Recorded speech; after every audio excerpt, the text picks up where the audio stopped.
Some thoughts about writing because of the internet. December 28th, 2018.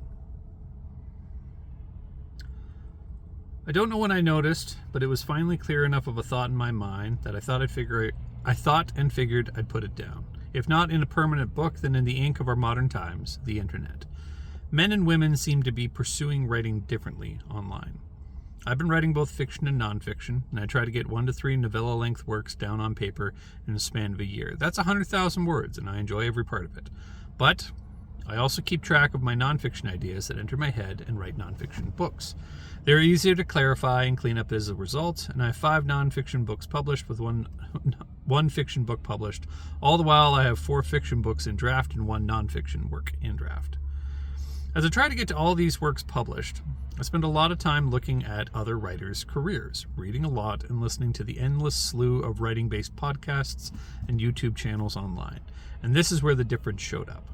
When I look for help or advice or even opinions on fiction works online, I find the field predominantly filled with female perspectives. Type in NaNoWriMo, the annual celebration of writing a novel in a month, into YouTube, and you will find roughly 8 female videos to every 2 male videos. Now type in self-publishing, and you will find the same disparity of genders reversed, as if most self-publishing videos find themselves from male perspectives. One grouping is almost entirely focused on the feel of the narrative, how characters are constructed and perfected, how to craft an enticing plot and setting. The other group seems to be focused on the material gain of the environment of online publishing. Thousands of videos on how to write to the market and maximize sales through channels and funnels, how to find productive niches, and how to get other people to do the work for you through online services. There is an overlap in both genders, but both topics there seems to be noticeable preferences. A writer needs both of these perspectives to succeed these days, but I couldn't help but notice a pattern and a unique nature in the environment as it presented itself.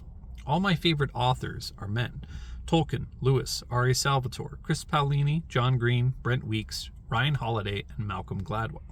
But arguably the most successful author in the world to date is J.K. Rowling. Her books are fantastic, even though I don't enjoy them. I can't argue that they're not well written, and they're great stories that people enjoy. So the people who seem to be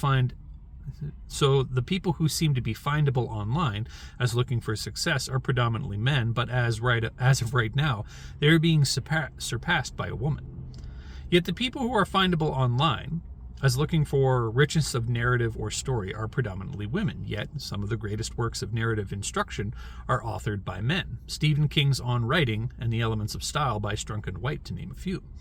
There are noticeable differences and correlating competencies that outline the writing world today that doesn't exactly fit into black and white male-female framework. They also don't provide the egalitarian perspective on writing that might be assumed these days. It would be hard to find a person so enthralled with their own gender that they don't enjoy male writers, or to find someone who only prefers writers of the opposite sex. In my own writing, the perspectives available have been invaluable to me to develop my craft. I can't place a higher value on King's book than I could on numerous videos and podcasts I've listened to and returned to time and time again. Gender plays no discriminatory role in my pursuit of learning to be a better writer.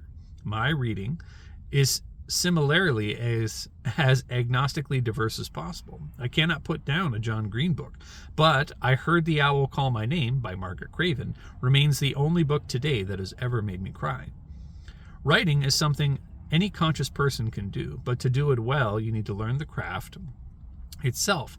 It means knowing enough of yourself to find a place and a set of hands and begin typing your work into existence, but also enough of others that excellence and advancement in the field is something human, both male and female.